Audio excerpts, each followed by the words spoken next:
go-to for tons and tons. He's very accessible for if you have questions. Like, he's one of the very few nutritionists I've ever met that you can email him and he himself reads it and answers you. Which is sad to me that other people don't, but that's another story. But he does. I mean, when I tell you, if you have a nutrition question or problem, you can email him and he will answer you directly. He'll come to the farm and look at your horses.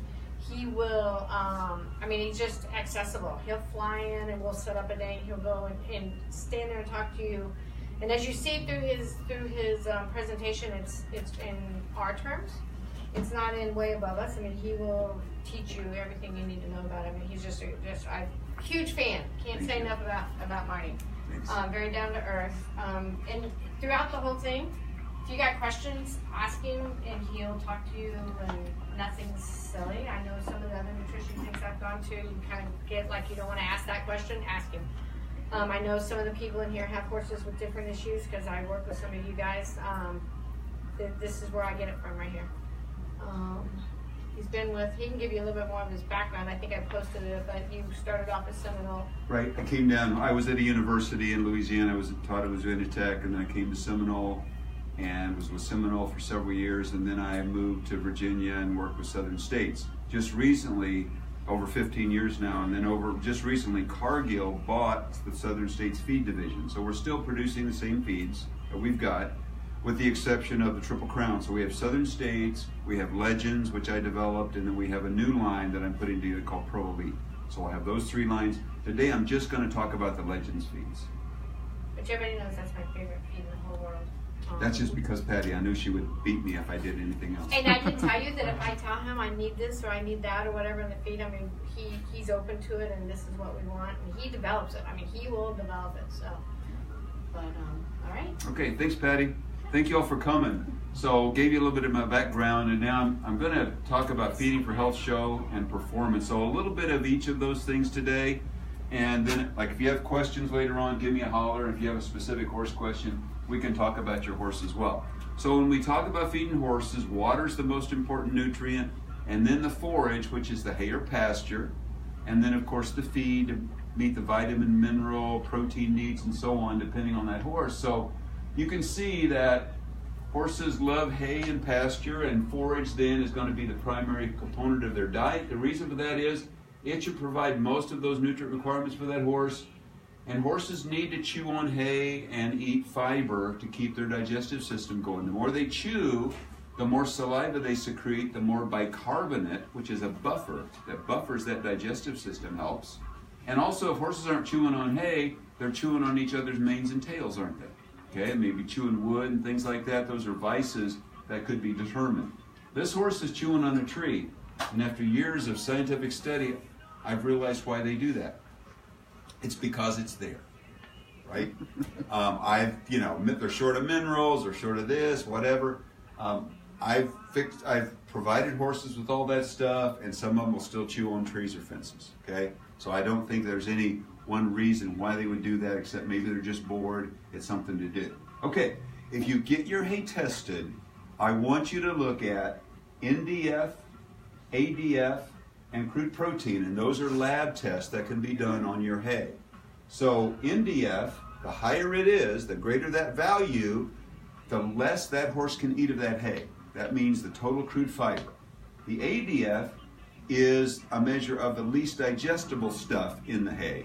Okay, the higher it is, the less calories in the hay.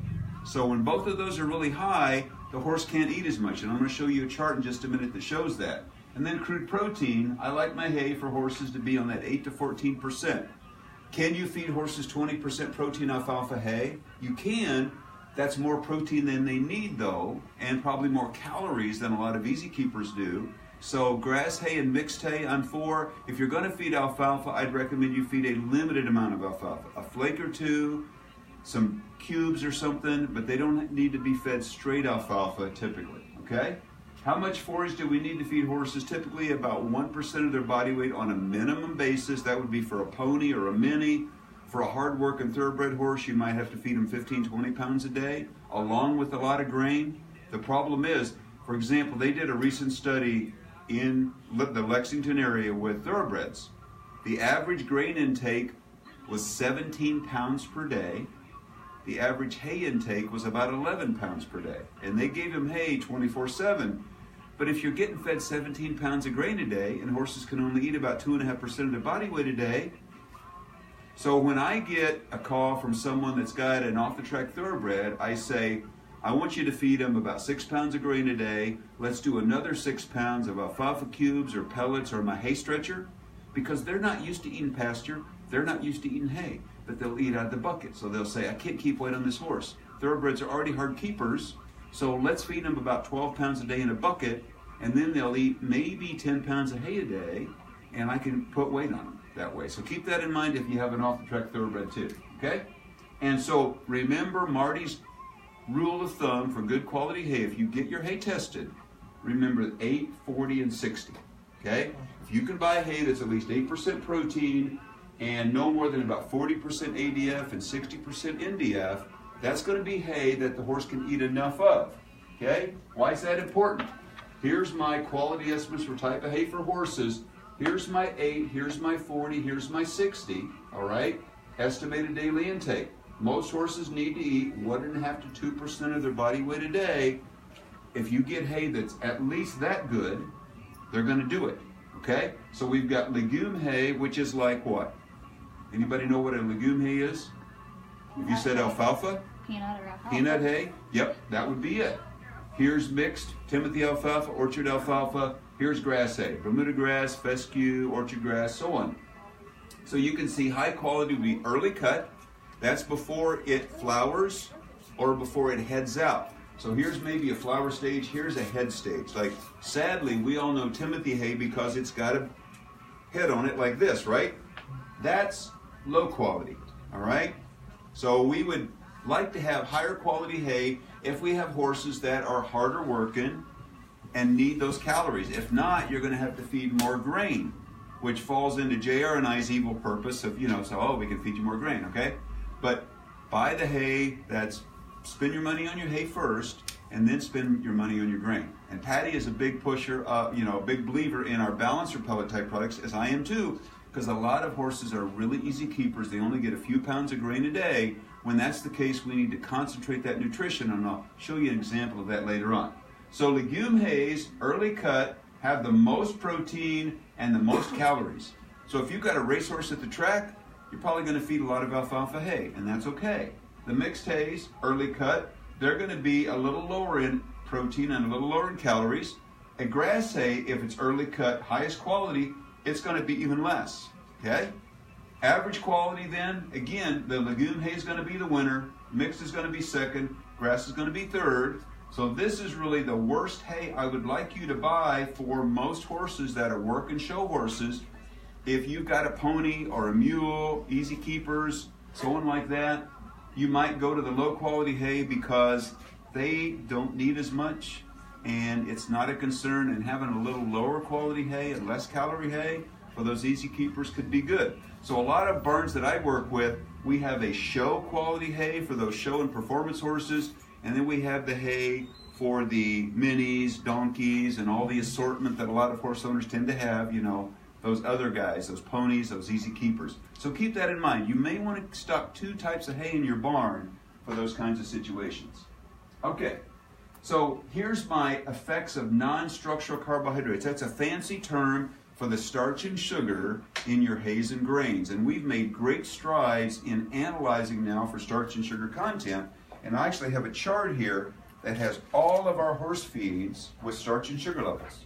And we've done research on that too now, so we have guidelines I'm going to give you. If you've got an excitable horse or hot horse, if you've got an IR or Cushing's horse, if you've got a normal horse. Anybody have a normal horse? Oh, I didn't think so. Okay.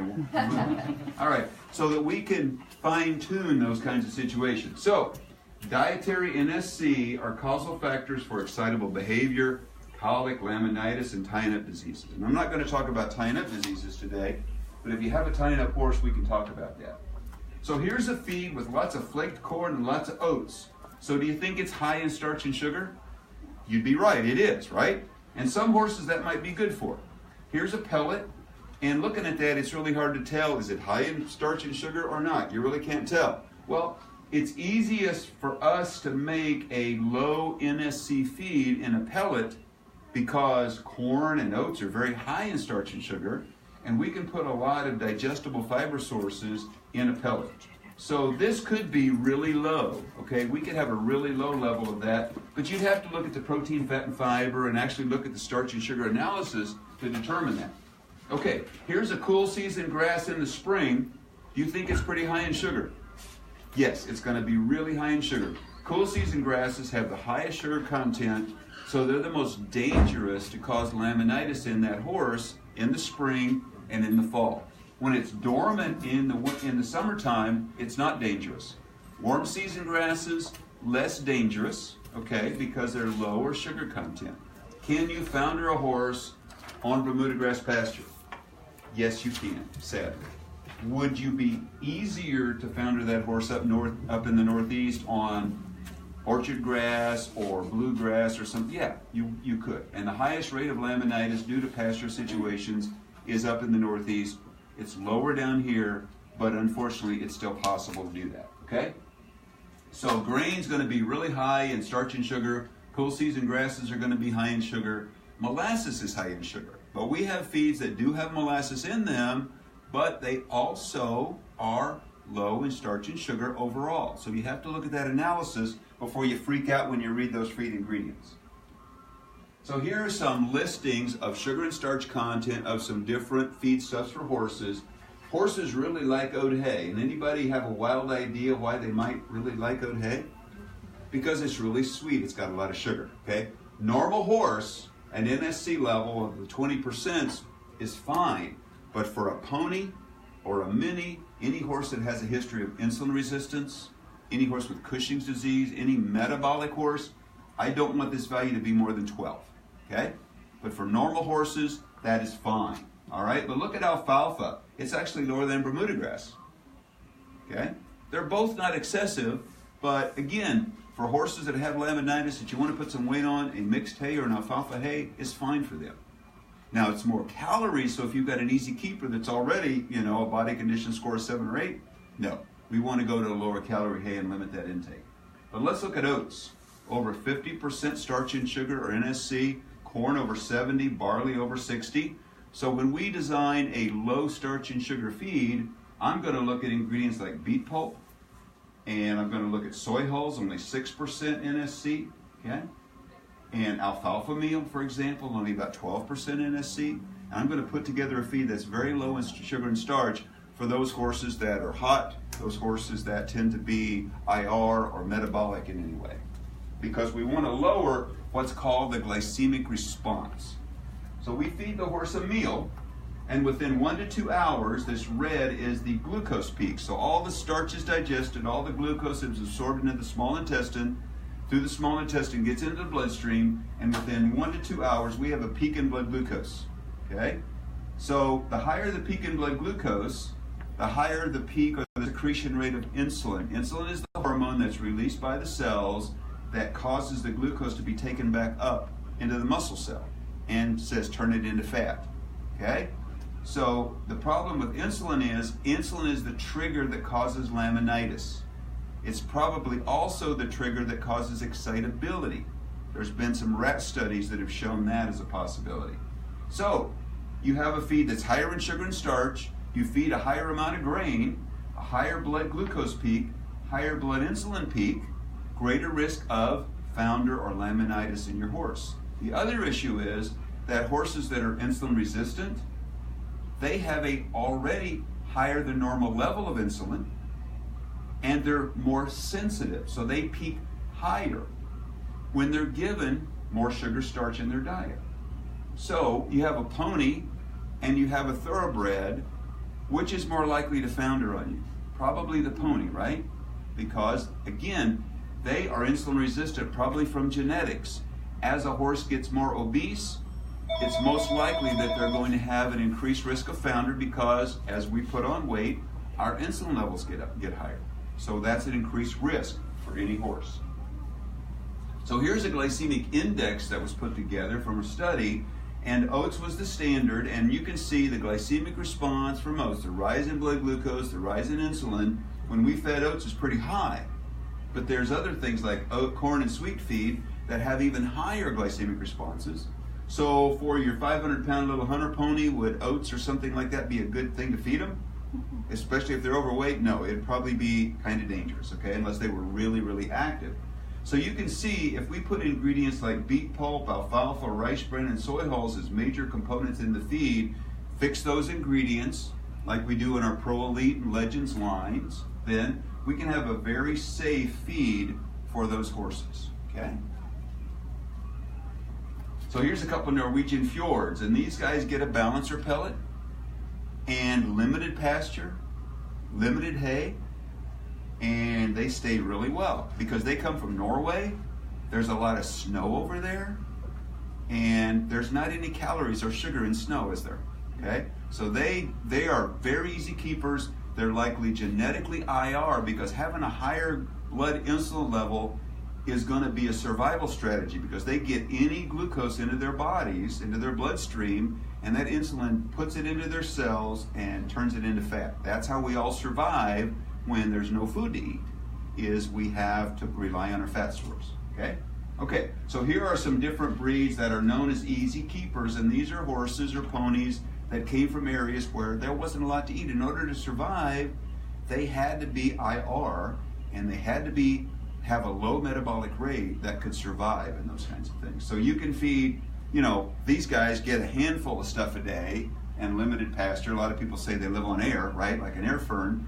Whereas you got a thoroughbred that you're doing 6 or 7 scoops a day and all the hay they can eat as well. Okay, so the horse has a tendency to become obese at a normal feeding rate. We've got to reduce calories. We've got to reduce the hay and the grain and the pasture time that we feed them. And so for an example then, what we do is our Legends Carb Care Balancer pellet then has a feeding rate of 1/2 pound for 500 pounds body weight or 1 pound per 1,000 pound body weight for that horse.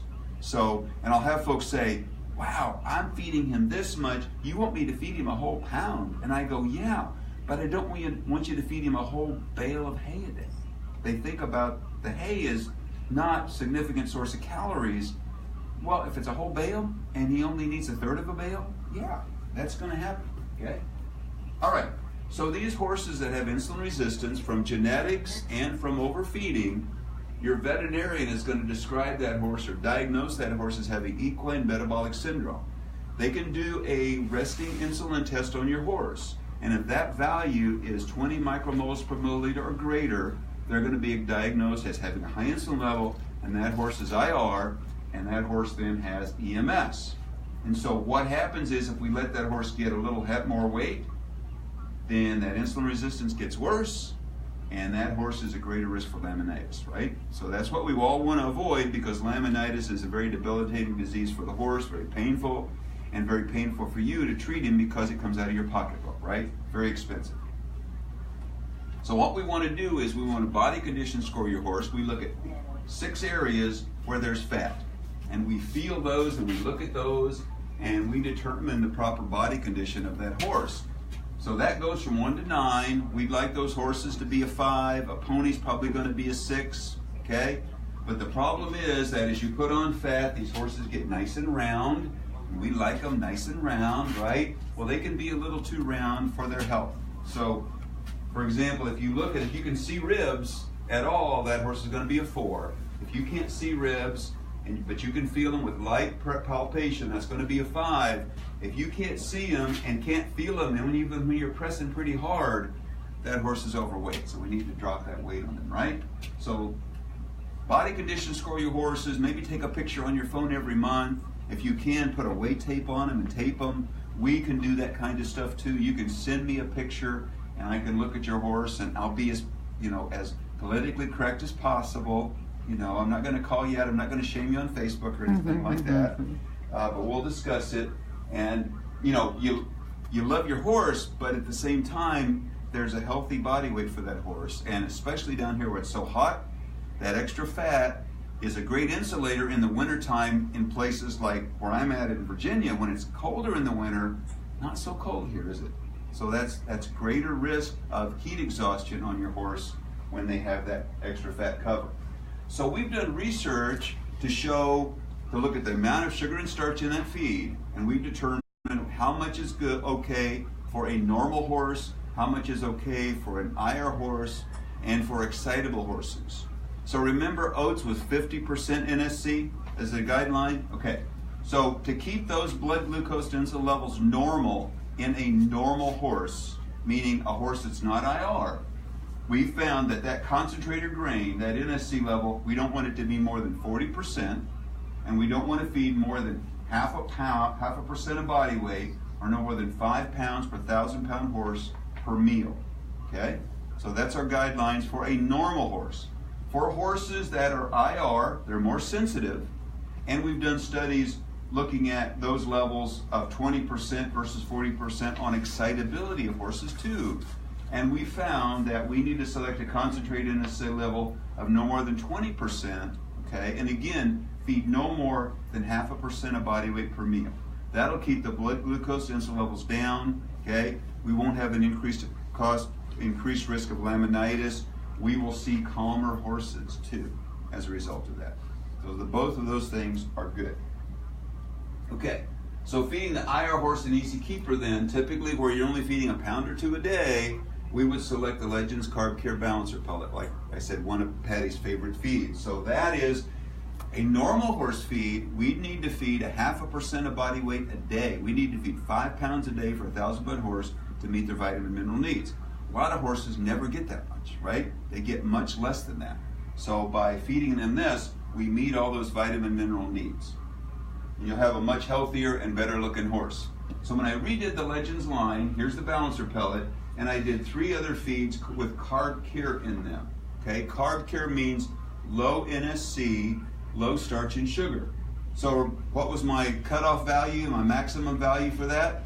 That's going to be on the test, so you need to know it. Okay, 20%, right? So you can see these are all below that 20% line. So hot horse, IR horse, okay? Think about the Legends Carb Care feeds in that line. All right. Anybody take flaxseed or fish oil or feed your horse that kind of stuff? Yeah, I take fish oil because I took flaxseed and it bothered me. So I take the burpless fish oils and they don't bother me. Just flaxseed did, which was really weird. But I guess I'm weird. Okay, nobody's arguing. So okay. All right. So when we take in fat, most of the fat we take in is either omega-3 or omega-6, and that simply refers to there's a lot of double bonds or unsaturation in the omega-3 fats. The omega-6, like in a steak, are very saturated. I don't know too many horses that eat a lot of steak, so they typically eat more omega-3s. But every mammal, horses, people, okay, we all need about 1% of our diet as these omega-3s and omega-6s because we make other compounds that we need in our bodies, like hormones and things. We need those omega-6s and omega-3s to do that. The good news is that when horses eat hay or pasture, that is at least 2% fat, essential fatty acids, okay? So there's omega-3s and omega-6s in that. Human diets, our diets typically are 20 to 40% fat, right? So we take in plenty of them. We take in too many omega-6s, not enough omega-3s. So that's why we eat more omega-3s. It's beneficial to our health. It's beneficial to the horse's health too. So if you want to increase the omega-3 content of your horse's diet, there's 3 types of omega-3s that you can feed your horse. One is known as linolenic, okay? One is known as icosapentaenoic, and another one is docosahexaenoic. Really funny name. So I'm calling them either ALA or LNA, and then DHA and EPA. So the first one you can see is flaxseed and good quality hay. So good quality hay has more omega-3s than poor quality hay, okay? And flaxseed is very high in omega-3s, and I'm going to show you a chart in just a minute, show you how high flaxseed oil is. DHA is from marine and freshwater algae, okay? And then EPA is coming from fish oil or marine stuff. The problem is these two stink because it's fish. So there are supplements out there, they're really expensive and they smell bad, so it's hard to get the horse to eat it. And I've done several studies with DHA, there's several studies with fish oil. The challenge is to get the horse to eat it. Once you get the horse to eat it, everything smells like fish. You do, the bucket does, the horse does, so not real popular, okay? I don't like fish that well, right? So flaxseed has been really popular. We put flaxseed in our Pro Elite and Legends line, for example. It's in every single product. Okay, so here's an example of the omega-3 levels in some different oils. Say you want to add some more omega-3s to your horse's diet with some different oils or fat products. Like, anybody feed black oil sunflower seeds? Okay, so here's sunflower oil. Okay, the yellow stuff is omega-3, the blue is omega-6s. Okay, see any omega-3s in sunflower oil? There's none. Okay, now, fat as a calorie source, omega-3, omega-6, it doesn't matter, it's still calories for the horse. So they're all good calorie sources, but you can see that sunflower oil has no omega-3s. You can see that corn oil and rice bran oil, 2% omega-3s. So fat, calories, but not a lot of bump because the omega-3s have anti-inflammatory benefits. They did a study where they fed the horses enough omega-3s that the stride length in the horse increased because it reduced inflammation in the joint. Okay? So that would be really beneficial to your horse, right? To do that. Okay. So you can see soy oil is about 8% omega-3s. We use soy oil in our feeds because it's higher in omega-3s. Canola oil is about 12% omega-3s. So that's better. It's typically more expensive. Okay? Flaxseed oil, 57% omega-3s. So it's the highest natural source of omega-3s that you can get. Anybody feed chia seed or chia oil? Okay, a lot of folks are doing that. You know why they're doing that? 57% omega-3 content with chia oil too. So chia seeds are a great source of omega-3s, just like flaxseed oil. Okay? And then fish oil, you can see, is pretty high in omega-3s too, and it's actually a more potent source of omega-3s, but it stinks, and it's expensive, and it's hard to get the horse to do that. I've even had cherry-flavored fish oil that I've fed to horses, and it's really hard to get them to eat it. It's just a really hard thing to get them to eat. Okay, so as far as fat supplements go, in the Legends line, I've got an 18% fat rice bran. I add calcium to it and vitamin E to it. It's very palatable. Most horses eat it really well. And then I've got the Omega Plus that is a 25% fat, high flaxseed product.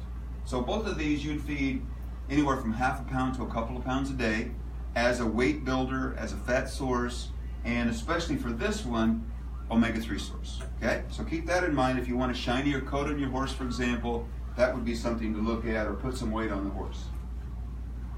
So here's a little example with the Legends Omega Plus. So this horse obviously needs some weight, and we had it on a feed, and I can't remember which horse feed we had it on, but we simply added a pound a day of the Omega Plus, and I shot this picture 2 weeks later.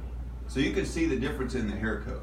We really put a shine on that hair coat just in 2 weeks with that Legends Omega Plus product, okay? So keep that in mind. If you want a little shinier horse, now, if you got a fat pony, no, okay? Please no. But what we found, and I know Patty does this a lot too, I'll take a horse that's just getting a few pounds a day, and I've got an example of this in a few minutes, where I'm doing the balancer pellet, I'm doing the gastric, I'm doing the Omega Plus, I'm putting all those things in, and I can feed that horse 3 or 4 pounds a day, and that's all he needs, and I can meet all his needs, above his needs, and make him look awesome. Okay, so this is a 3-day eventer, and his giddy up go got up and left, right? He didn't make it over that jump, did he? Okay, so why does a horse poop out? Why does he lose stamina? Well, if a horse is doing a lot of really heavy work, speed work, okay, he's probably going to run out of glycogen. So glycogen is the glucose that's stored in the muscle. Okay, there's only a certain amount of that, and when the horse is going at full speed gallop, he uses that up.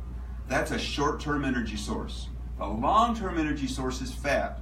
Okay, so you think about an endurance horse on a 100-mile ride, he's burning fat, and we got enough fat in our bodies to do that.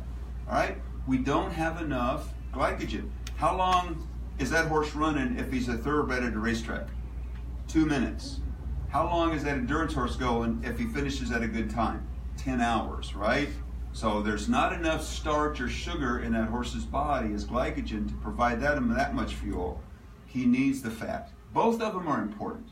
If a horse is doing really slow work, a walk to a trot, that's called aerobic work. And why it's aerobic work is that those muscle cells are not deprived of oxygen. They can burn fat and glucose aerobically. That's a very efficient process. When the horse is burning anaerobically, he's running, okay? The muscle cells are deprived of oxygen. They can only turn sugar or glucose into lactic acid. And that's a short-term energy burst. That's when the horse is really going all out, but it's very limited. Okay, so here's an example of muscle glycogen utilization as a function of speed. So when the horse is doing just a walk or a trot, this horse is just doing a little walk, he's utilizing very little glycogen, all right? Now, if we went up to a 2-minute mile, which would be like a thoroughbred racetrack, look at all the glycogen he's using. Much greater needs. So that might tell us then, if we have a horse in this range and we want to increase his stamina, you need to condition him, you need to leg him up, but a higher fat, lower starch feed to keep him cool and calm would be good. If you've got a racehorse at the track, raise that sugar starch level or the NSC level because he's going to be burning a lot more. Fat also helps do that too, okay? But, you know, most of us don't have a problem staying on a horse like this, do we? How many of you are exercise riders at the track? Probably not any of us, right? Not me, because I'm not that great a rider anyway, okay? So keep that in mind as well. Okay, this is a little, I know this is a complicated chart, but think about this. If my horse is going at a walk to a fast trot, okay, he's utilizing these two muscle fibers, and they're mainly aerobic. That means that that horse's muscle cells can use glucose and fat. When that horse is doing speed work, when he's galloping, he shifts to anaerobic metabolism. He can only burn glucose. There's a limited amount of that. So how can we increase that stamina? We got a barrel racer said, I want my horse to go faster next weekend, okay? What I'm going to do is, I'm going to add a feed that is more fat and more glucose. The glucose is going to be available here because that fat is going to be used here when I'm working my horse, you know, and legging him up. And then when I put the pedal down and I want him to go fast, I'm going to have more sugar and starch in the feed, and I'm going to have more fat that's going to spare the glycogen, which is glucose in the muscle. So that's called the glycogen sparing effect of adding fat to the diet. Okay? You need to use that for jumpers too. Yes. Yeah. You increase that stamina. But you want, I'll give you an example. I had a lady that had an off-the-track thoroughbred, and she said, I'm going to do low-level 3D eventing. And I said, what feed should I feed him? And I said, I want him on Legends Carb Care Performance. It is 14% NSC. So she calls me 6 months later, and she goes, you know, the feed's been great. He's done wonderful. He's not gotten hot or anything, but I'm doing a lot of cross-country galloping now, and he's running out of stamina.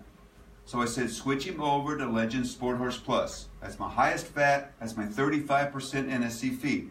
I said, please call me back in a month or two and let me know how it goes. She calls me back and she says, it's great. He's not running out of gas now. He goes when I want him to go. He's got the stamina I need. Had another lady call me up and she was feeding the Legends Carb Care Performance, and she goes, you know, I run my barrel horse every weekend. And she goes, how can I make him go faster? And I said, switch him from the Legends Carb Care Performance to Legends Sport Horse Plus. So she called me a couple months later and I said, how's it going? She goes, okay. I go, oh. So she said, my horse is running a second faster in the barrels. I said, that's great. She goes, well, I'm actually thinking about switching him back to the Legends Carb Care Performance, going from 35% NSC to 14. And I go, why is that? She goes, I don't think I can hang on. Okay? So he got more speed, but she realized she didn't want the speed, right? So, you know, keep that in mind. The more you condition your horse, the more speed that you want, then look at that higher sugar starch feed. So more speed work requires more starch and sugar, not just fat. So more fat and more starch and sugar is going to increase your stamina. If you want that horse cool and calm, increase the fat. If you want more speed at higher work, maybe add more fat, but add a higher NSC feed. We have all the NSC levels analyzed for that feed, so you can pick and choose. And Patty can help you do that too. Recommend which feed based on that. Okay? And adding fat to the horse's diet is extremely popular because we see lots of benefits. We can keep weight on that horse with less feed. Horses look great because of those omega-3s, okay? So we get less metabolic heat and more stamina. Any feed that has more fat in it has less starch and sugar, so we decrease the risk of laminitis. We get that muscle sparing and increasing stamina that I talked about. And there's studies that show that adding more fat to the diet, at least a 10% fat feed, makes that horse less excitable. So a feed like Legends Carb Care Performance that's 10% fat and only 14% starch and sugar, that's going to give you a cool and calm horse, okay? And he's not going to be excitable. He might be excitable for other reasons. He might have an ulcer. You know, there's other things that could cause it, okay? All right. So here's a couple of feeds in my line that are low starch and sugar. This one's a 10% fat, this one's 6%, but you can see these levels of sugar and starch are quite low, right? And these are both 12 protein. This is 12, 6, 18, here's 12, 10, 18. So this is one of my most popular feeds in the Legends line for performance and show horses. And then we've got the older horse, we've got the senior feed, okay? And then here's my hotter feeds, okay? So this product is 25% NSC. Remember, we went no more than 20% for IR and excitable horses. I'm not going to go more than 40, okay? Because my research showed I don't want to go more than 40 to keep insulin levels normal.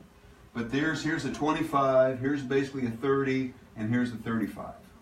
So as you want more speed work in that horse, as you want more stamina, and you can hold on, right? Then look at one of those. I just had a dressage horse the other day that we put on the Sport Horse Plus, and I put a pound of balancer pellet, and I put it. So I've got 3-day eventing horses that only get 3 or 4 pounds of feed a day. I do a balancer pellet and a combination of the feed, and I'll typically have a horse that's on a senior feed that's a 3-day eventer, and he's running out of gas. And he's only getting 3 or 4 pounds of feed a day because he's a big old warm blood that doesn't need a lot, and he gets plenty of hay and plenty of pasture. So what we do is I put him on a pound of balancer pellet, and then I'll put him on a feed. And even just a couple of pounds of feed with a higher sugar starch content makes a difference. They then have the stamina to finish that event as well, okay? All right, so these are those type of horses. They have low digestible energy requirements. They're typically a draft or warm blood cross. We call those sport horses for certain events. They tend to be easy keepers, and they don't get a lot of feed, okay? So what we need to look at is a balancer pellet type product, and you can see it's much more concentrated in protein, vitamins, minerals. I don't have the vitamins down here, as opposed to a complete feed that we'd feed, 6 to 10 pounds of. So these guys are 1,400 pounds, and they're getting 3 or 4 pounds of feed a day. Well, they're way below the recommended level for that. So what we'll do is we'll put the balancer pellet in them, and we'll make up for that, and I'll show you how we do that. And the way we can do that in the Legends line is we can use the Legends Microsteed Ration Wizard. So I can run a ration for those horses, and typically what I do is I take one of these guys and I say, okay, the book says they need this many calories a day. I drop that by 30% because most of these horses, minis, donkeys, ponies, warm bloods, draft horses, their requirements are probably about 30% less, okay? And we don't have enough equine nutrition research to show that as a general rule. We just have a book that says this. The last edition of the NRC, they said that they recognized that there are easy keepers and hard keepers, and that was in 2007. Well, all of you probably knew that before 2007, didn't you? That a pony doesn't need as much grain as a thoroughbred racehorse, right? Patty's known that for at least 2 years, I think. Right? Okay, so we can actually run a ration. You can run a ration on your smartphone or computer. It takes you 2 minutes to do this. Okay, so you can go online and you can do that. You can also get a digital newsletter with Legends Equinews. Sign up for that. We do couponing through that as well. We're doing a $2.50 coupon, and we're giving away a tack trunk as a promotion right now, and we're also doing a $250 gift card as well. Okay, so check that out. Okay, so I did a ration for a sport horse. We got Emperor here, 1,300 pound sport horse show jumper. So what I did, because I'm not looking at the book, what the book says, I'm looking what horse owners know. So I ran a ration for this horse based on only 70% of what the book says he needs, okay? So in this situation, he's getting 16 pounds a day of grass hay, 2 pounds of irregular feed, and he's getting 2 ounces of salt. So here's my target zone. So all of those nutrients should be, all those columns should be up in that target zone. Are there very many that are? No, because this feed is designed to be fed at 0.5% of body weight a day, so he should be getting about 6.5 pounds a day, and he's not, right? So here's my 100% of NRC requirements, and you can see I've got a few of those almost touching that line, and a lot of those are not, okay? So what do? Well, I substitute the feed with the balancer pellet. So now I put in 2 pounds a day of the balancer pellet instead, and you can see I'm hitting all those nutrient requirements that way. Okay? Still don't believe me. I can see this. There's some skeptical people here in the crowd. So let's look at a horse that we did this with. All right? So this is Ace, and he was in work 4 months, and the owner called me a couple of years ago, and she goes, you know, I'm feeding your Legends Carb Care Show and Pleasure, and you know, his body condition score is okay, but I wish he'd muscle up more. I wish his coat was better. You know, I wish his feet were better, and so on. He's on grass hay, grass pasture. So I said, do this for me, please, and I'll send you a couple of coupons. I want you to put him on 1 pound a day of the Legends Balancer Pellet, 1 pound a day of the Omega Plus, and then 2 pounds of the feed. So 4 pounds here, 4 pounds here. But this has what? More amino acids, more vitamins, more minerals. Okay, this has a lot of omega-3s, right? So I said, please take a picture of it and send it to me. And he's in work this whole time because it takes work and nutrition to do this. Because I could take a protein shake every day, and if I didn't work out, I'm not going to build any muscle, right? But if I work out and take the protein shake, I'm probably not going to build any more muscle eating. But that's me, okay? But most people would. You'd put on the muscle. This is him 2 months later. See that top line? See that shine in his coat? And she said, man, he's powering over the jumps. He's doing fantastic now. So she's really happy with him. So that, you've got a horse like this, and he gets a few pounds of grain a day, consider adding the balancer pellet, and I'm not telling Pat anything new. She's been preaching this for a long time as well. Okay, so the last thing I'm going to talk about is gastric ulcers. So gastric ulcers are caused by hydrochloric acid. So we in horses produce hydrochloric acid and an enzyme called pepsin to break down protein in the stomach of the horse. When we eat the protein, we break it down there so that we can actually digest it and absorb it.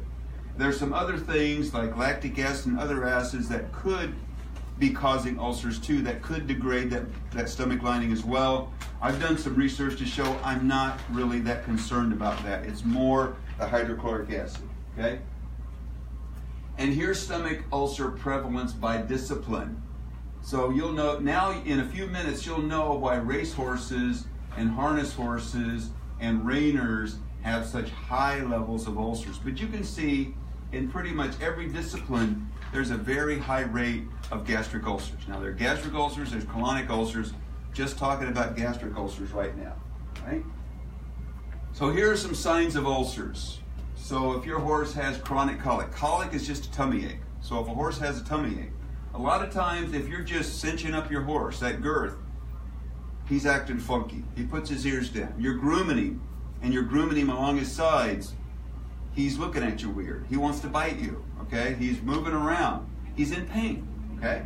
So all of these different types of symptoms could be ulcers, okay? Could be a gastric ulcer. Take the horse to a show and he's got diarrhea. It's likely a gastric ulcer causing that issue, okay? So horses' stomachs are different than ours. They have what's called a non-glandular region and a glandular region. And you can see here, huge difference. Here's the upper non-glandular region, here's the bottom glandular region. So horses, when their normal environment, they would eat 16, 18 hours a day, okay? Kind of like JR and I when we're in the truck, right? I need a grazing muzzle when I go to Golden Corral, right? So horses will ingest hay, for example, or pasture. It's going to drop down into this bottom part because that's where the acid is secreted to break it down.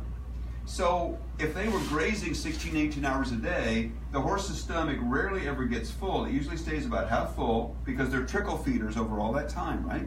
So as they digest this food, they didn't need to have that acid secretion up here. They just had it here.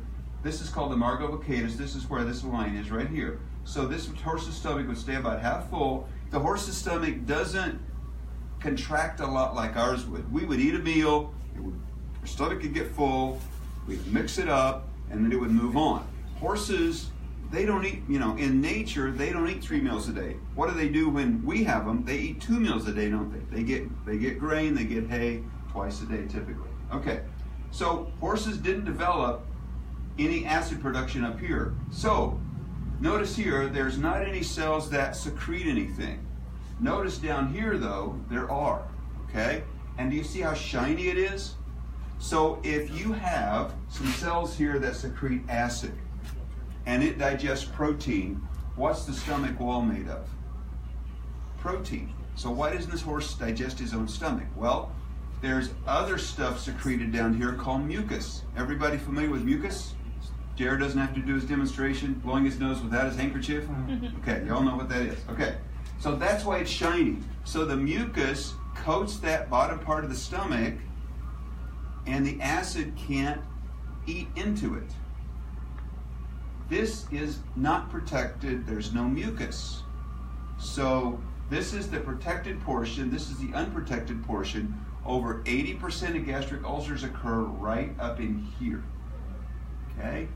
And what's the main reason they do? There's 2 S words. One is stress and one is splashing. Remember the thoroughbreds and all the really active horses? When they go above a walk, they splash this acidic digesta up here. So that's why we get such high rates of ulcers in these horses. It's splashing, and the other one is stress. So when a horse is stressed, he secretes more gastrin. Gastrin is a local hormone in the stomach that causes more acid to be secreted. So you go to the in-laws and spend the day and you come back that night and it's like, oh man, I've really got a lot of heartburn and things like that. Okay, that's probably a result of more gastrin. Now if your in-laws like you, maybe you don't, right? Okay, so splashing and stress cause that, right? And we call this equine gastric ulcer syndrome. Here are risk factors for ulcers. Here's a horse with a normal non-glandular stomach. There's the differentiating line. Here's where an ulcer as an ulcer is formed by that acid eating into that, okay? So a major cause of blood loss in a horse, in a mature horse, could be infection, or it could be an ulcer, or it could be both, okay? So stress, obviously, lots of exercise, lots of splashing, lots of stress, more gastric ulcers, not a surprise, all right? Using NSAIDs will cause gastric ulcers, but it can also cause colonic ulcers, and that's another issue. But colonic ulcers are not as prevalent in horses also, too, which is good. All right, so here's some nutritional management things you could do, and one is use a research-proven digestive aid, and we've got one called Legends Gastrotech that Patty has used extensively, okay?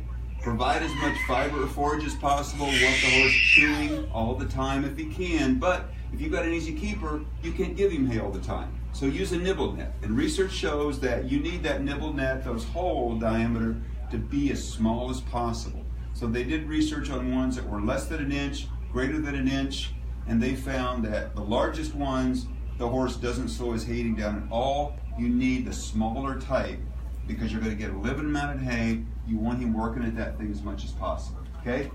Horses on alfalfa hay have less ulcers than horses on grass hay. Why is that? You get a tummy ache and you take a Rolaids or Tums, the active ingredient is calcium. Calcium comes in of alfalfa 2 to 3%, grass hay 0.5% or less, okay? Low starch feeds could be beneficial because the horse is less stressed, because he's less hyper or hot. That could be something too, okay? More omega-3s, more pasture turnout, avoid stressful situations. If you're taking your horse to a show or riding him or something, it's probably going to be stressful. Okay. So your veterinarian is going to recommend Omeprazole. Now, Omeprazole comes in a couple of forms. It comes in as GastroGuard and UlcerGuard. So GastroGuard then is Omeprazole. There's an FDA study where they found that it worked on a 28-day high dose. So you take this tube and you give that entire tube for 28 days, and they saw significant ulcer reduction in those horses. That's great, except that it costs this much money a day. Wow.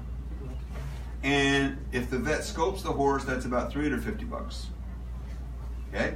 Now they've developed UlcerGuard, which is this same tube, but you give it over 4 days. It's a quarter strength dose. And that's going to run, about $10 a day.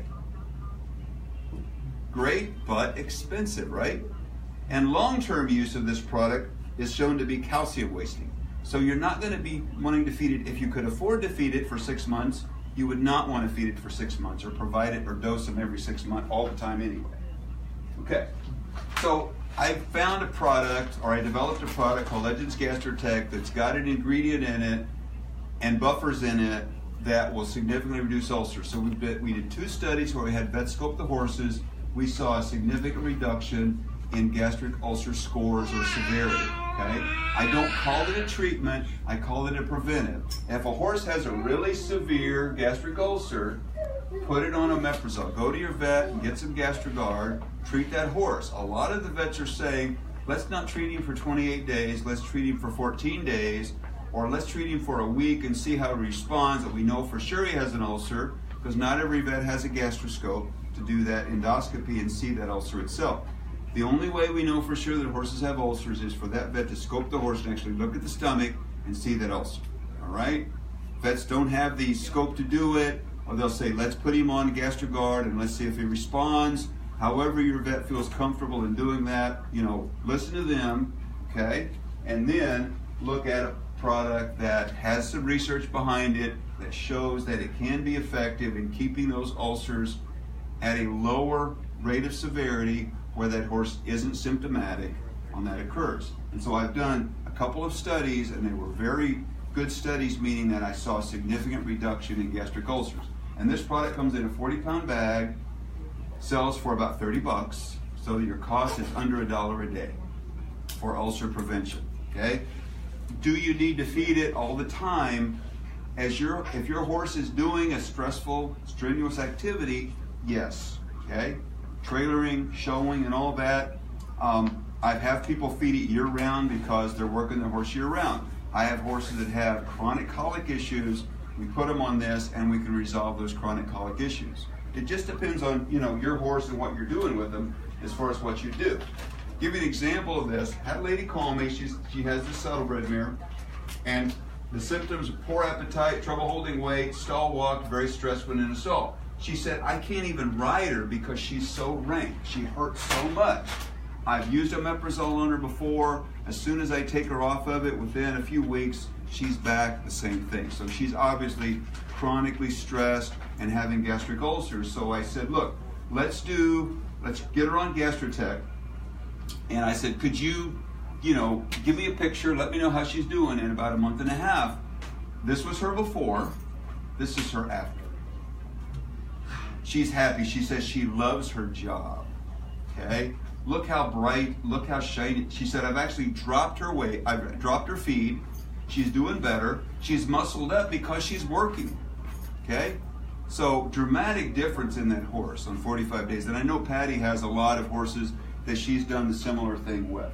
So keep Legends Gastrotech in mind when you've got a horse with some ulcer symptoms as well. Okay, so the last couple slides in. One is, got a hot horse. Select a feed that's low NSC, low sugar starch. Select a high fat feed or fat supplement, at least 10% fat. That's going to give you a calmer horse too. Make sure you're not overfeeding, no more than 0.5% of body weight per meal. There are a couple of ingredients that we put in the feed, magnesium and vitamin B1. If you feed those at higher levels, not toxic levels, but higher levels, you will get increased calmness. They did a study with racehorses. They looked at reaction times, and they found that if they fed 10 grams of magnesium, they reduced reaction time the same amount as giving that horse an injection of acepromazine. Okay, so it does work. Okay, you can buy magnesium supplements, you can buy B1 supplements. Here are the recommended amounts to feed that horse if you wanted to do it on your own without those, or to check your supplement and make sure that it had those levels in it. And you've got a copy of the presentation. You can certainly email me. I've got a little article on calming supplements for the horse. These are legal. Okay, they're in our feed ingredients. They can't outlaw them. Now, FEI does outlaw magnesium sulfate injections. Okay, and don't do that. Okay, that's bad. This is just feeding a little extra magnesium a few hours before you ride as a calming agent. Horse needs more get up. Look at a feed that's got more sugar and starch. If you're feeding just a few pounds a day, include that balancer pellet so you've got that top line. Okay, don't get the horse too fat. Look at adding more fat to the horse's diet. If you want him cool and calm, add more fat. If you want more speed, use more fat and more sugar starch. The entire east coast of the U.S. is selenium deficient. I had a barrel horse that we just put a vitamin E selenium supplement on. We made that horse faster. Why? What are antioxidants? Vitamin E, selenium, and vitamin C. Okay? What repairs muscle damage? Vitamin E, selenium, and vitamin C. So if your horse is low in vitamin E and selenium, his muscle function is not going to be optimal. So add a balancer pellet, add a vitamin E selenium supplement, you're going to help that horse. Okay? Supplement electrolytes during hot weather, travel, and heavy work. And B12 will pick a horse up. If you've got a horse in really hot weather and you need to give him a little more fire, okay, look at maybe a higher fat feed because that'll reduce the heat load on him. Add some B12 to his diet. That'll fire him up a little bit, make him a little better for you as far as getting through the day and having a little more performance levels. Okay, so feeding horses can be scary. I've seen this expression when I've talked feed to some people. You know, none of you today though, you've done very well, so I appreciate that, okay? We've got a lady that was one of our feed reps, and she has a horse now, and she's got that horse on gastric all the time, and she's very experienced. She ran a feed store, she sold feed as a rep, and she's had horses her entire life. If you call that number, you'll get Ruth, and she's wonderful about answering questions. I'm available, JR's available too. We've got websites as well for Southern States and Legends too you can go to, get feed information as well. So please take advantage. If you have any horse feeding questions, I'd be glad to help you with those as well. Appreciate your attention. And anybody have a question? Yep. Me? Yeah. Well, I was Nikki. I have, well, you raised a lot of questions because it makes me think of, so I have a fell pony. Yes. Now, he's a little underweight in accordance to what fell pony standards Right. are. They like him a little fatter. Yep. But then again, he's no longer in England, he's in Florida. Yep.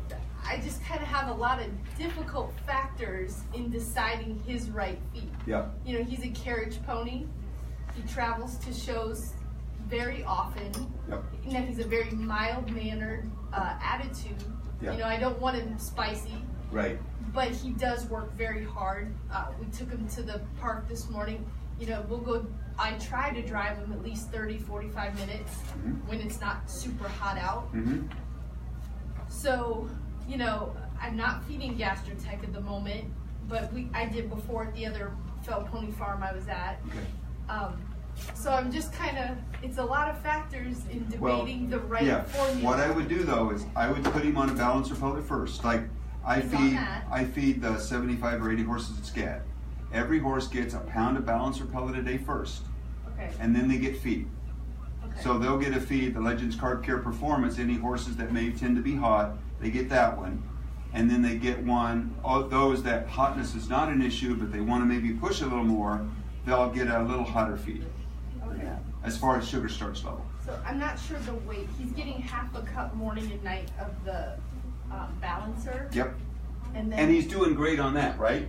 And then there's some times when you may want to add another feed. I wouldn't add more balancer pellet, but I'd add an additional feed and electrolytes. He's getting the Wellness Senior Okay. And he's getting 2 quarts a day, morning and night. He's getting 4 quarts a day of that. Okay.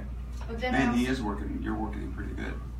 And then hay-wise, he's getting 4 flakes a day of TNA, and about, I would say, probably 2. He's getting 20 pounds of hay, and the rest of it's the Tifton 44. And the Bell ponies are pretty good sized ponies. Yeah, I mean, he's, according to the tape, he's 940 right now, but ideally they like about 1,000 pounds for his size. Right. So yeah, they're much. Which is probably, you're probably pushing the body condition score on him. Okay. Yeah, I would, if he's a 5, most ponies, horses that are a 5, a pony, we're probably going to score 6. They tend to score about 1 higher. So if you're seeing some crease in his butt, if you're seeing a crest on the neck, see, that's the thing. He's don't really want that. lost some weight over this summer, and breeding season is a stallion. right? And breeding season, which wasn't planned per se, so I kind of lost the roundness of the butt that they like and those Right. things. And Patty's the one who, she's like, you gotta get him on a balancer pellet. Yeah. So we just began that. It's only been 3 weeks. Okay. Yeah, but you want him a little round, but don't. Yeah, just a little. Yeah, don't get him and adjust your feed. Keep him on the balancer belt, then adjust your feed So to your take back desired the body grain condition. Yes. As you get to where you want to be. Yes. Okay. Yeah. That way you're sure that you're meeting all those needs. You're going to keep his top line maximized that way. And would you use the GastroTech?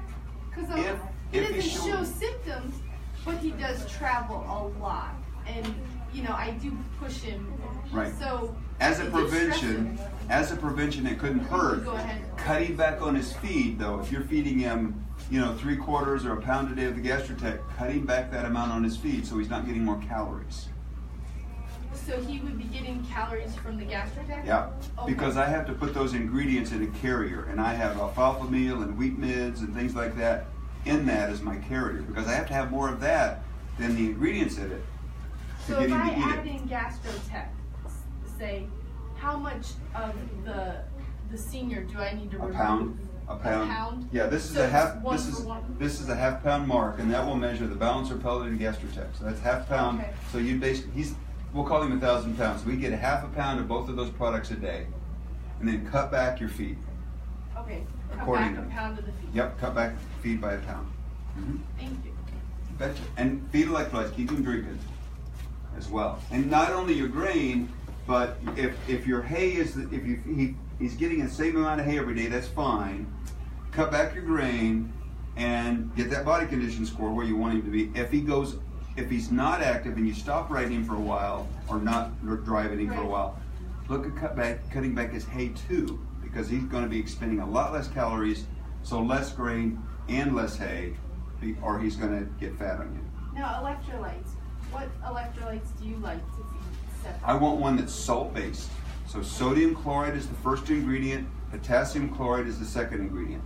Okay. Dextrose. So the Salt Lake you hang, the Himalayan one, you're separating it from that. Right. I want you to force feed some electrolytes to that horse every day if you're working him, if you're trainering him, because you've got to force him to drink. Okay. And use one that's salt-based.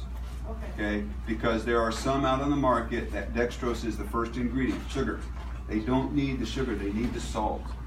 Okay, and they need sodium chloride and potassium chloride. As long as those are the first two ingredients, that's what's important. And you can feed regular salt. You can take regular salt, light salt, and a little Kool-Aid with some sugar in it, and mix those three together and make your own electrolyte. But there's some great electrolytes out there that have some additional things like calcium, magnesium, and other things in them too. But it's just the sugar-based electrolytes. You have to feed way more of those, and you don't need the sugar. So feed one, because you want to feed salt. Okay, a good electrolytes have salt. Okay, the sugar-based ones are a lot less than that. So you don't want to feed that much. They'll eat it because it's sweet, but they need the salt. Okay. Marty, let me just do a follow-up question Yeah. on that. Why not let the horse free choices on salt? Well, he's probably not going to eat as much salt as you need him to eat. Not as much as Some horses will overeat salt, some horses will undereat salt. If he's at maintenance, you don't need to force it unless it's freezing weather. If it's freezing weather, you need to add salt to your horse's grain so that it forces him to drink. Okay? But otherwise, if he's working, give an example of that. I knew a guy that was a cutting horse guy up in Virginia, and he cut his own hay. He had really crappy hay. He took his horses from Virginia to Mississippi, 20 degrees hotter, had them there for a week. He never used electrolytes. He came back a week later with only 2 horses. 2 died of infection colic because they didn't drink. Were they his 2 most expensive horses? What do you think? Of course. I mean, you know, Murphy's Law rules. But he lost a $100,000 horse and a $50,000 horse. Then he became a freak about electrolytes. I wished he'd been a freak about electrolytes before he took those horses down, but he just did not think about that. And he'd never been in that environment where it was so hot and humid. Those horses can't cool off. They keep sweating. They got dehydrated. They didn't drink enough in response to that, and they suffered, and he lost it. So, yeah. Some question up here too, Lauren. Yep. Do you recommend anything for a horse that doesn't sweat? Like any specific feed that you I've never, I can't tell you 100, there's nothing 100%. I mean, a high alcohol beer, like Guinness, the higher the alcohol, the more vasodilation you'll get. That's beneficial. The folks I've talked to that have used things like 1AC, maybe 50% of the time, if you go with a higher fat feed, you reduce the amount of heat load on the horse. So a higher fat feed, go with a feed that's higher in iodine. The active ingredients in a product like 1AC would be iodine and niacin. So if you can bump those up, those are going to be high. The niacin is going to be high in beer because it's high in B vitamins. Niacin will cause vasodilation. Alcohol causes vasodilation. So giving them a beer or 2, that'll sweat a horse, but that's not real practical. I like that idea because I could drink a beer and give my horse a beer. You know, that would be fun. You mean one for you and one for him? And we were talking about this, is I always recommend too with the horses around here that don't sweat is lowering the sugars. Yeah, lower sugar starch feed, higher fat feed would be beneficial. And more take them off alfalfa, put them on a grass hay because protein increases heat when you feed them too much protein. So that's another issue as well. And I put their feeds up during the day. Yeah, feed them multiple times because there's a lower heat increment or heat. The smaller amounts they eat would be good. Hay as well, smaller meals, more frequent meals. But as far as any particular supplement, I'm hearing folks that acupuncture is being beneficial. So We've that's got the Omega product that works really well, but in what it's adding fat and Omega to the feed is what you're doing. So you can kind of do that with your feed. The Carb Care Performance is my go-to for that, and then we break it up over a day. And they seem to do a lot better with that. This entire summer, all of our guys on Carb Care Performance that are non-sweaters, heavy, we put them on that. I add the Omega Plus to their feed, and then I also do a little bit of a balancer with it because then we break it up. And up until 2 days ago, and we only had 1 day of non-sweating, they've been great all summer long, all summer. And that's what I had them on. Yeah. And the balancer pellet is going to give them more iodine. Iodine is a biggie because iodine is a component of the thyroid hormones. So when they make, you've heard of T3 and T4, thyroid hormones, iodine is a component of that hormone. So if I can get more iodine in the horse, a lot of times I'll see a benefit in. I've had a few anhydrotic or non-sweater horses that we just put on our feed, and I think it's they were iodine deficient. And we saw that increased sweating rate. But I'm not going to guarantee you that you just put a horse on one of my feeds and it's going to stop sweating. I wish that was that easy. I could sell a lot more of the feed that way, but it doesn't happen. But that's something. Iodine and niacin, keep those in mind. I've had some folks feed some supplemental niacin. Like I said, the non-sweater products tend to be high in those as well. So look at those as far as non-sweating issues. Okay? You betcha. And I had mentioned getting your hay tested. Where would we go to get that done? Well, there's a guy that does it right there in that blue shirt. Okay. By the way, this is JR. This is our, how do I introduce you now? Cargill? They go to Southern States. Southern States got Yeah, Southern States / Cargill now. Okay, so he's our rep from Southern States, and Okay. he's as accessible as Marty is. Awesome. So we can do sampling. He has this proper tools to do the sampling with, and we can send it off for a hay test.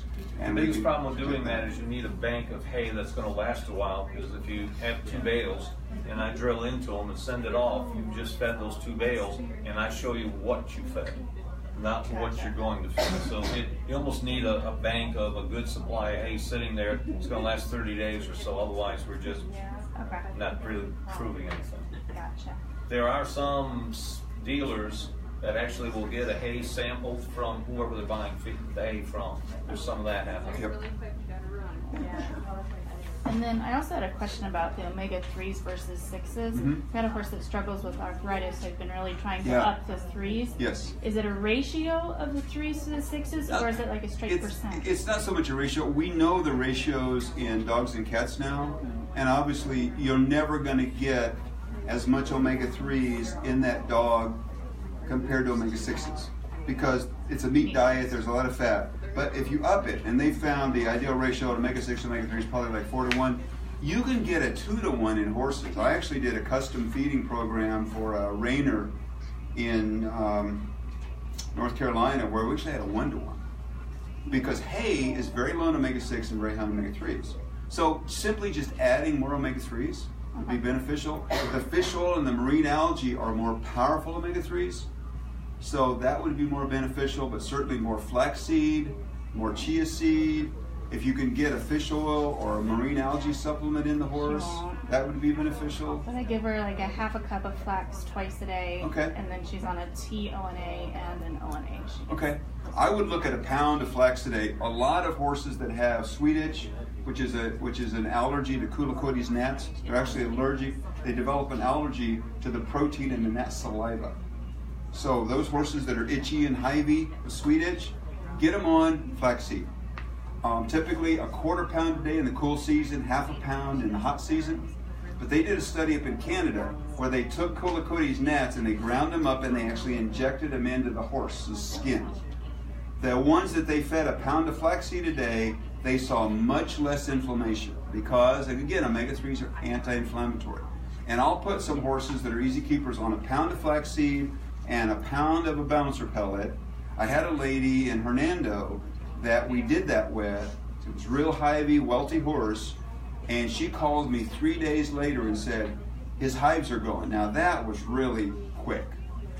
That, so if you've got a real issue with it, maybe go as much as a pound a day, and then feed the bouncer pellet at a pound a day. You're not excessively feeding the horse, so between those two, you're not providing too many calories, and you can still do well. So a lot of those easy keepers that have that, I'll put the flaxseed on them. Typically though, 1/2 pound a day is beneficial. Every 1/4 pound of flaxseed you feed, you're feeding 20 grams of omega-3s.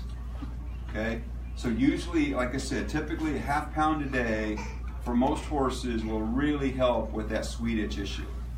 And if you need more, talk to your vet about corticosteroids or Dex or something, with that kind of situation too. Most of them have a season where they're really allergic, with that. And then other times they're not so much. So that flaxseed can really help them. And do you see a difference between ground flax versus whole flax seed? Or We don't have any research to show that, and I'd love to do that and see that and look at inflammatory markers in those horses. We've done some with flaxseed compared to other stuff, but I haven't. I always recommend ground because I don't know if those little seeds can be digested. Because if you feed them in and you look at what's in the on the ground, I haven't ever sorted through that. So I assume they're digested, but then again, that's a really hard seed coat, and I just don't know. Okay. Bucket of water and fingers. Yeah, I haven't gone that far yet. No, you Ziploc bag it, put water in the Ziploc bag, and you hang it on the wall, and you wait for it to separate. Let it break down. Yeah. That's the thought. Look Yeah. at the bag, then you know. Yeah, or I have people that grind it up every day, and that's great. If you want to do that, give your coffee grinder, and you could use it for your own coffee. You're going to get more omega-3s than you too, right? So that could be good. Question? Yes, Okay. that horse question.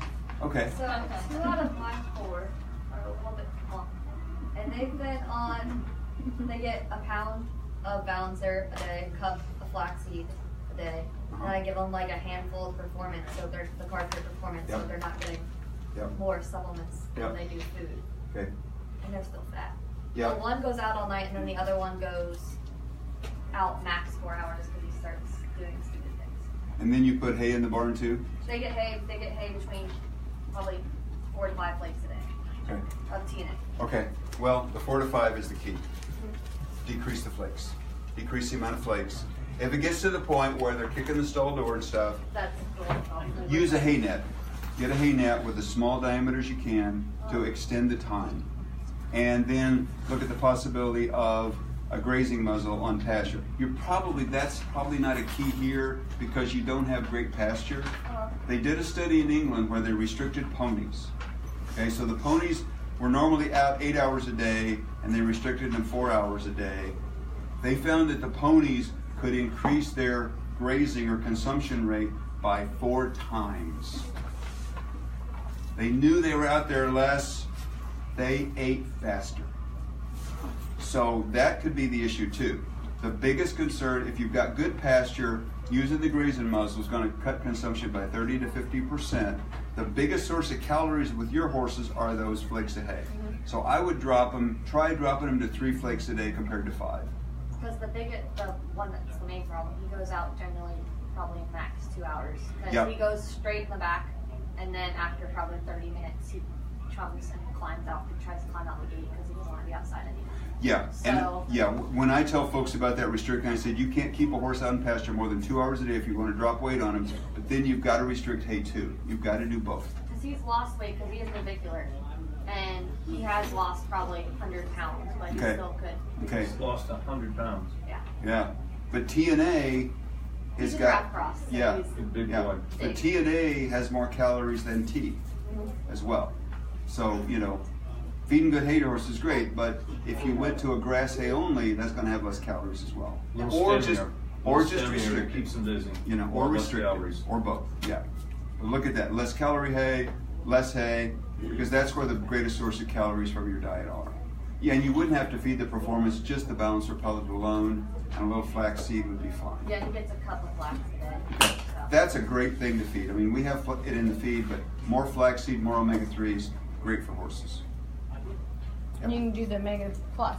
Yeah, and the Omega Plus is another one you could feed instead too. But flaxseed supplements are just great. They are great for horses. If I could just break this off right now, because if you have like that, Marty and I are here. We're not going to leave. Some of these folks might want to leave, or they might have individual questions. I just wanted to thank everybody that came today. And if a balancer pellet is something that you want to use, right now you're going to have an opportunity to try a bag. If the Legends Gastrotech, you think you might have a horse with an ulcer, you want to try it, I just happen to have some free bag coupons. And since you came here today, everybody that did come gets a free bag of feed today for just showing up. If there's something else you want to talk to Marty about or myself, we'll be glad to stay here because we can't leave until 2 o'clock anyway. So we'll be glad to have you sit here. They're captive Got my right ankle here. bracelet. We're not going anywhere, but I just wanted to say thank you for coming. And Patty is Santa Claus today. Yay, look at that. We like that. We do have some additional information up here. I've got information on the Legends Gastrotech also. And once again, thank you for coming. And if this did any benefit, tell Patty and we'll come back again. Marty has a multitude of presentations. Thank you. You're welcome. Thanks for coming, guys.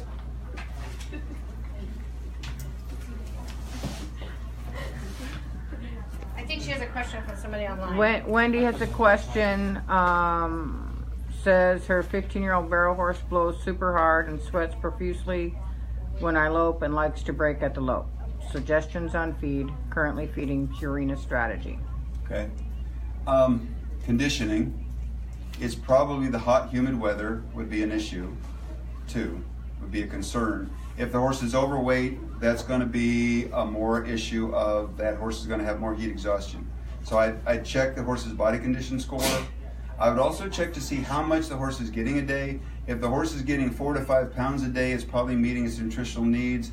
If it's only getting a couple of pounds a day, we need to fortify that diet with a balancer pellet so we make sure that that horse gets the proper amounts of nutrients because he may be having some issues there. If he's a heavy horse, we need to look at maybe adding some vitamin C to the horse's diet with heaves. That would be beneficial. Maybe a bronchodilator could be an issue. That horse might need to be examined by the vet for an issue with heaves. So that could be an issue there too. And it's not uncommon down here with all the humid weather like asthma, a similar thing like asthma to that horse. So that could be an issue. Could be totally non-feed related as well.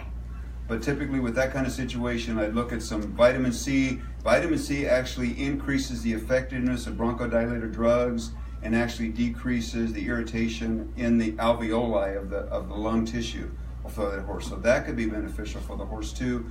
But I'd look at how much he's getting a day. If he's getting 4 or 5 pounds a day, that should be okay. Maybe look at a more concentrated feed, more vitamin E too, as well as vitamin C. Get him checked by the vet, see if he is heavy. If that's an issue because he's 15, he could be developing heaves. Put him on hay cubes instead of hay. If you've got really dusty hay, go to a cube that has 90% less dust. That could be a causal factor too. So those are the things right off the top of my head I'd recommend.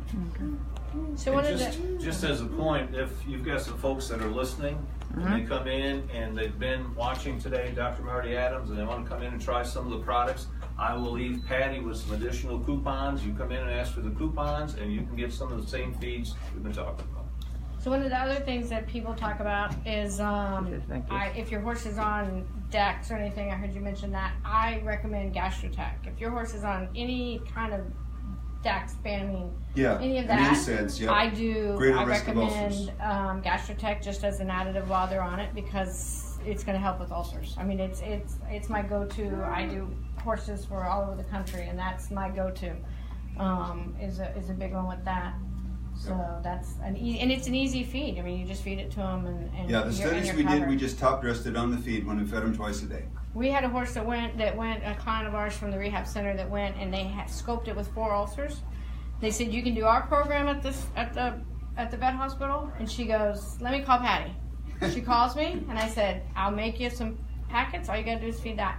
They rescoped it 6 weeks later, and the horse had no ulcers. It's a 3-day winter, and it's competing. It'll be going to the World Games. Never had an ulcer since. That was 3 years ago. And she stays on the program, and it's all Legends feed. I mean, that's just one of the things is I can formulate or whatever. But that's a good product. There's another one that I was going to ask you. You're gonna have to go that way. Just go around that way. That was the other question I was going to ask. Anybody else have questions? Taylor, you don't have any more questions? You have so many horses. No. And then you have a horse that was having issues, and we put him on. Okay, so here's a question that is going to come up because, and I know that I've got 2 vets that are watching this. And we've had this discussion. People old school calf manna. Recommending calf manna, and I'm not a calf. It's calf manna. So we have so much more technology that we can add to horses to get them back where they need to be. Well, calf manna is designed for rabbits and goats and sheep and horses and cows. So it was a pioneering product for the time, a supplement with higher protein and so on. But because it's designed for all of those animals, for example, sheep. Copper don't mix. So it has very low levels of copper. For horses, we need copper for growing horses because it's a component of an enzyme that converts cartilage to bone. So you may be lacking copper levels if you're feeding calf manna to a growing horse as opposed to a balancer pellet type product that's going to be much higher in copper. Okay? Vitamin and mineral levels are much greater in the balancer pellets too, so I would recommend a balancer pellet over that. And the problem would be if you're feeding a not well fortified horse feed in the first place, and then you're adding the calf manna, you're really not enhancing those vitamin mineral levels much at all. So yeah, horse stuff for horses, goats and sheep, rabbits, I would say calf manna could work for, but maybe cows too. Could be beneficial, but I wouldn't recommend it for horses. And then the other thing that we find a lot of people, and we've talked about this, is when I throw the balancer at them that, hey, this is it, and they see that high level protein number. Right. And we've all had the old school, you feed them protein, they get hot, and we do the Snickers and the steak scenario, and that maybe talk a little bit about high protein and the false. Right, yeah. We've never done any research to show that horses get hot on more protein. There's no research to show that at all. We do have research to show that horses can be excitable on a higher sugar, starch, or NSC diet. Okay, so think about this: if I fed 1 pound a day of a 30% protein supplement, that would be 1/3 of a pound, right? So if you fed 3 pounds of a 10% protein feed, that would be 1/3 of a pound of protein. If you fed your horse 3 pounds a day of a 10% protein feed, would you expect that horse to get hot? No, you wouldn't, right? Same thing as feeding that 1 pound a day.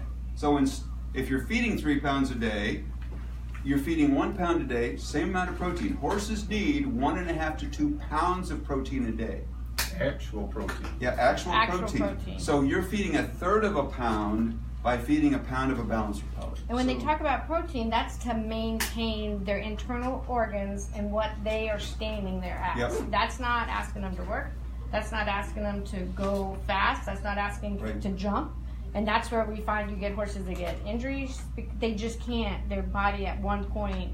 Jumpers, we get a lot of suspensory injuries in, and the horses have no body mass. They have no muscle. So they rely on ligaments and tendons, and feeding more protein would benefit them. Yep. So because they're typically lacking, especially amino acids. Proper protein, yes, I gotta say it right. But feeding them to what they're asking the horse to do. But that's where you can feed cottonseed meal, which is protein, right? But you're not getting a balance of the essential amino acids that animal needs. Right. And breaking it up over time, because as they eat it, it doesn't stay. So you can't just feed it once here and then expect. Right. Yeah. We store fat. We store sugars, glycogen. We don't store protein in the same way. We don't store amino acids like that. We have to replace those every day in the body. We don't have a huge pool of that, as opposed to, sadly, the fat. So we keep the fat stays, the protein leaves us. So we have to ingest those protein is just amino acids, and we need some of those or more. So we don't know all the essential amino acids for horses like we do for pigs and goats, not goats, but dogs, cats, pigs, and so on. We know all the essential amino acids for them. We know maybe 4 of those for horses now, and besides lysine, we're just guessing. There's research to show that lysine is the most limiting one. Threonine is probably second, methionine is probably third, tryptophan is probably fourth, but we only know for sure that lysine is the only one. We know all for humans. We know all for cats and dogs. We don't for that. But like Patty said, we provide that in a concentrated form of the balancer pellet. You're not going to have that in hay. You're not going to have trace mineral concentration in hay very high too. So if you're feeding a small amount, you've got to concentrate that nutrition with the balancer pellet. And you see a lot of benefit from that in a lot of horses. Well, the big thing, you can tell by just looking at me that I've been in the feed business for a little while. And when I started with equine especially, you had a 100-pound burlap bag of horse feed. And that was it. And the idea of being able to speed a horse up or calm a horse down or fix some ailment wasn't even in the vocabulary. You just fed a horse something.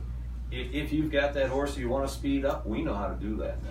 If you've got that horse that we need to calm down, we know how to do that now. So we can help a lot with those individual situations that we couldn't before.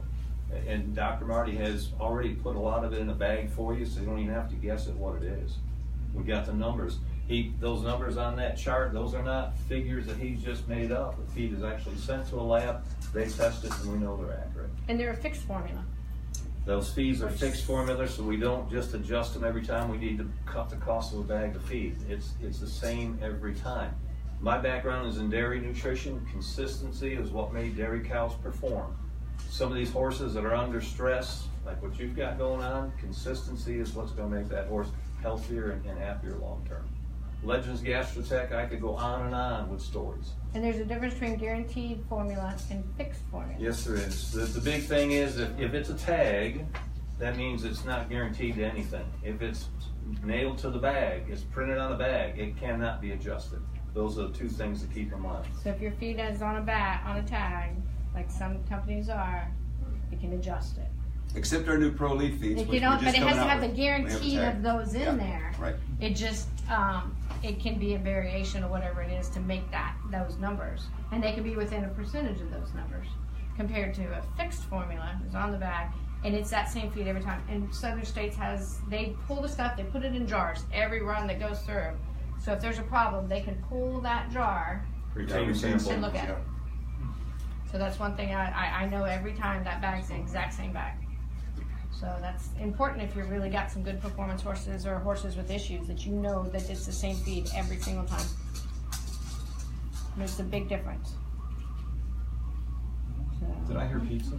There is pizza. There is pizza. So, Stampede! and there's plenty. They're here, so ask questions Yeah. and so forth. So. Yeah, we're not